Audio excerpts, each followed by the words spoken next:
भोपाल के अशोका गार्डन थाने में भाजपा कार्यकर्ताओं द्वारा सुंदरकांड कराए जाने पर विवाद बढ़ गया, जहां कांग्रेस कार्यालय में पूर्व मुख्यमंत्री दिग्विजय सिंह, कांग्रेस प्रदेश अध्यक्ष जीतू पटवारी और नेता प्रतिपक्ष उमंग सिंगार ने सामूहिक रूप से मीडिया से चर्चा की।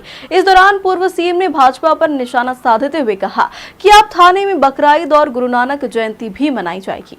दरअसल कांग्रेसी नेताओं द्वारा विश्वास सारंग के खिलाफ एफआईआर करने की सूचना मिलने के बाद भाजपा कार्यकर्ताओं ने उन्हें जवाब देने के लिए थाने में ही सुंदरकांड और भंडारे का आयोजन कर दिया, जिसके बाद दिग्विजय सिंह ने प्रदेश कार्यालय पहुंचकर प्रेस कॉन्फ्रेंस की और कहा कि थाने में सुंदरकांड का पाठ चल रहा था। मैं 10 साल सीएम रहा, ये कहीं नहीं लिखा कि थाने में सुंदरकांड हो सकता है। टीआई ने कहा कि ये पुलिस ने आयोजित किया, फिर कहा नरेश यादव के जन्मदिवस पर पुलिस की ओर से पाठ किया है। हमारे कार्यकर्ताओं का जन्मदिन भी थानों में मनेगा, बकरीद और गुरु नानक जयंती भी मनेगी। मैं सरकारी अधिकारी कर्मचारियों को चेतावनी देना चाहता हूं कि नियम से नहीं चले तो हम चुप नहीं बैठेंगे। वहीं प्रदेश अध्यक्ष जीतू पटवारी ने कहा कि पुलिस के व्यवहार पर शर्म आती है। पुलिस बीजेपी की कार्यकर्ता बन गई है। प्रशासन संविधान से नहीं बीजेपी के संविधान से चल रहा है। इस दौरान नेता प्रतिपक्ष उमंग सिंगार ने भी भाजपा पर जमकर निशाना साधा है। हम गए थे वहां एफआईआर दर्ज कराने के लिए थाने पर। किसी ने मुझे आकर बताया कि साहब वहां तो सुंदरकांड का पाठ चला हुआ है। तो मैं 10 साल तक मुख्यमंत्री रहा हूं, मैं भी थोड़ा नियम कानून जानता हूं, अधिकारी कर्मचारियों का code of conduct service rules जानता हूं। ये कहीं भी नहीं लिखा हुआ है कि किसी भी सरकारी कार्यालय, और वो तो थाने में जहां सुंदरकांड का पाठ हो रहा है, एक पांडे जी आए जो शायद एसीपी है, क्या है एसीपी है। उन्होंने कहा साहब वो हम आपको जवाब देंगे। जवाब इतने में एक टीआई साहब आए, हमने वही प्रश्न उनको किया। टीआई साहब बोले कि साहब वो पुलिस के द्वारा आयोजित किया गया है, पुलिस के द्वारा आयोजित किया गया है। फिर हमने पूछा भाई क्या, फिर उन्होंने बोला कि साहब एक नरेश यादव का जन्मदिन था, उस जन्मदिन मनाने के लिए यहाँ हम लोगों ने पुलिस की तरफ से सुंदरकांड का पाठ आयोजित किया है। ये तो और भी गंभीर बात है। अगर ये बात है कि आप किसी भी नागरिक का जन्मदिन थाने के प्रांगण में मनाना चाहते हैं, तो भाई हमारे कार्यकर्ताओं का जन्मदिन भी होता है। तो हम लोगों ने तय किया है, हमारे अध्यक्ष जी का और एलओपी हमारे जो हैं इनसे चर्चा हमारी हुई है कि भाई हमारे भी कार्यकर्ताओं का तो जन्मदिन थानों में मनेगा और सुंदरकांड के साथ साथ अगर हमारा तो संविधान में हर धर्म के लोगों का अपना अधिकार है। तो जब गुरु नानक जी की जयंती आएगी तो वहाँ हमारे गुरु नानक जी का पाठ पढ़ाया जाएगी, दरखास्त हम देंगे। जब हमारे मुसलमान भाइयों के बकरी ईद आएगी तो रोज़ा इफ्तार की भी हम आवेदन वहाँ देंगे। थाने में होना चाहिए रोज़ा इफ्तार। भाई ये संविधान क्या कहता है? भारतीय संविधान सबको बराबर का अधिकार देता ही नहीं देता है। और पुलिस को क्या जवाबदारी है? भारतीय संविधान का पालन करो, उसकी शपथ लेते हैं। मुख्यमंत्री जी शपथ लेते हैं, मंत्री जी शपथ लेते हैं। तो भाई ये इसका उल्लंघन है कि नहीं है? मैंने अभी हमारे वकीलों से राय ली है और हमारे अध्यक्ष जी और एलओपी हमारे जितने भी उनसे मेरी गुजारिश है कि भाई इस बारे में तो हम लोगों को हमारे कमिश्नर पुलिस साहब से जाके बात करना चाहिए कि आखिर ये इजाज़त दी किसने है। और वहाँ पर सुंदरकांड जहाँ हो रहा था वहाँ से एक पुराना जूता फेंका गया और एक पुलिस के हेड कांस्टेबल साहब को लगा।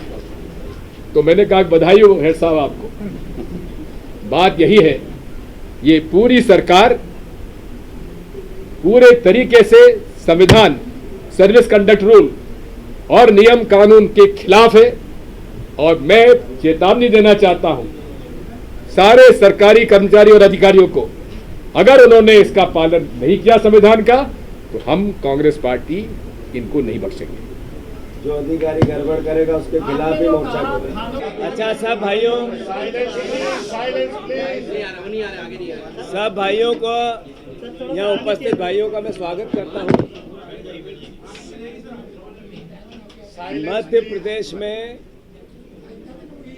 पिछले 20-21 साल से भारतीय जनता पार्टी को 98 के बाद 5 चुनाव में प्रदेश में भारतीय जनता पार्टी ने चुनाव जीते हैं, मतलब प्रदेश की जनता ने उनको वोट किया है। और पिछले 20 साल में करीब 40 एग्जाम ऐसे जिसमें घपले और घोटाले हुए, भर्तियों में घपले और घोटाले हुए। ये मैसेज क्या है? अभी भ्रष्टाचार की डबल इंजन की सरकार चल रही है। देश में नेट और प्रदेश में नर्सिंग, ये डबल इंजन भ्रष्टाचार। इनके जो कैप्टन थे इन भ्रष्टाचारियों के मध्य प्रदेश में, वो तो चले गए कृषि मंत्री बनके, और जो ये नीचे के पदाधिकारी थे ये नर्सिंग घोटाले और अलग अलग तरह के एग्जाम्स में धांधली कर रहे हैं। अब नर्सिंग घोटाला, 4 लाख से ज़्यादा बच्चों का भविष्य अधर में है। स्पष्टता नहीं है कि इनका आगे क्या होगा। हाई कोर्ट के निर्देश के बाद भी करप्शन होता रहा। सीबीआई के जांच के बाद भी सीबीआई के अधिकारी चोर बनते और दिखते रहे, आप लोगों की कृपा से सार्वजनिक होते रहे। उस समय जो नियम कायदे कानून बदले गए, जिस मिनिस्टर ने बदले, आखिर इतने बड़े करप्शन के बाद, इतने बच्चों के भविष्य के गर्त में भेजने के बाद उस मंत्री पर, विश्वास सारंग जी पर क्यों एफआईआर नहीं होनी चाहिए? क्यों जांच के घेरे में नहीं आनी चाहिए? क्यों उस समय के जितने नर्सिंग के रजिस्ट्रार और जो संबंधित लोग थे, मुख्य लोग थे, जो गुप्ता, इनका विश्वास सारंग जी के स्टाफ में था, उसके फ़ोन की डिटेलिंग जांच क्यों नहीं होनी चाहिए? सवाल ये है, कांग्रेस पार्टी विपक्ष में है, अपना दायित्व निभा रही है।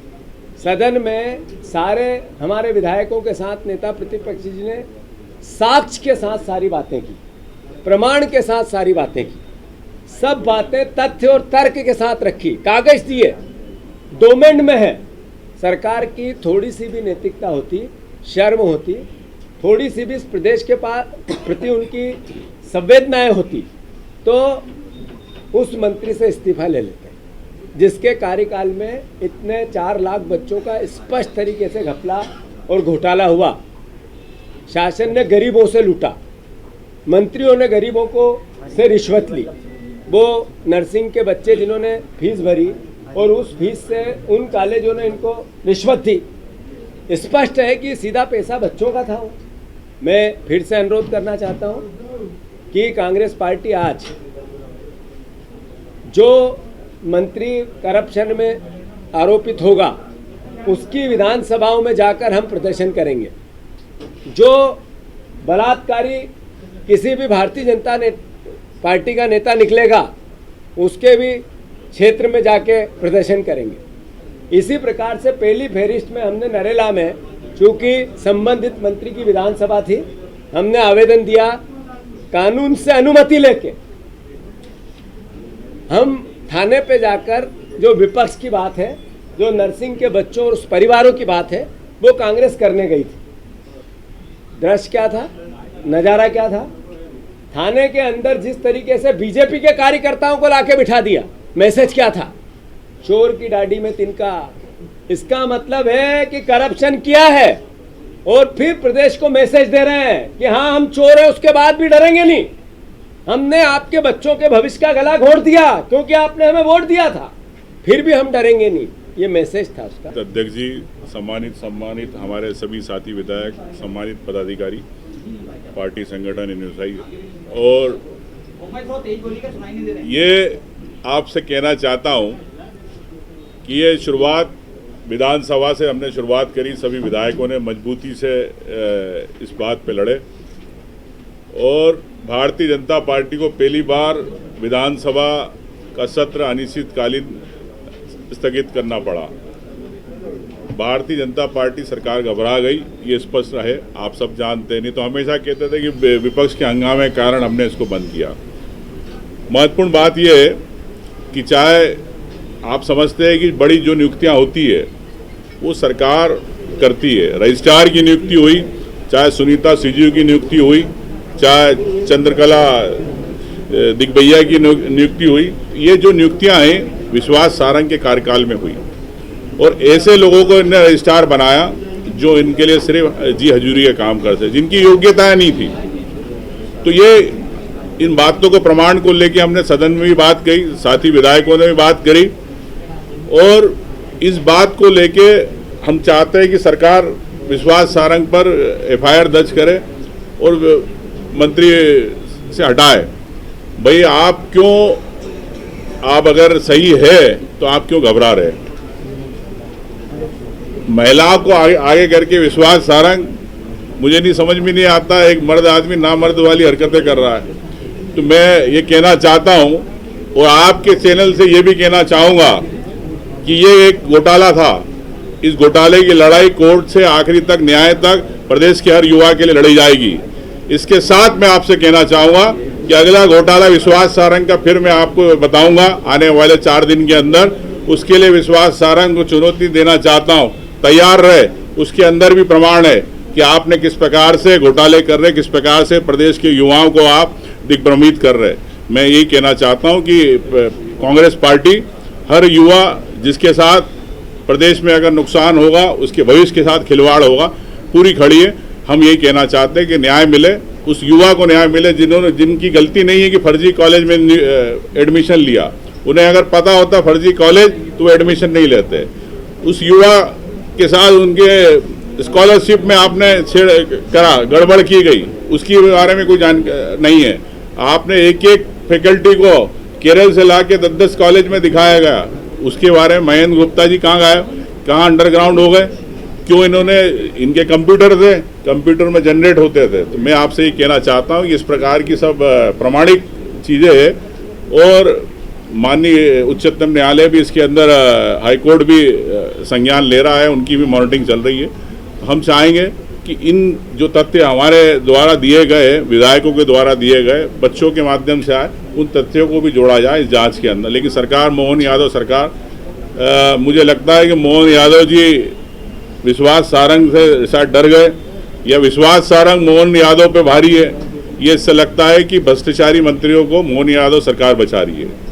यही मैं कहना चाहता हूँ, लड़ाई निरंतर जारी रहेगी। धन्यवाद। भोपाल से उमेश यादव की रिपोर्ट।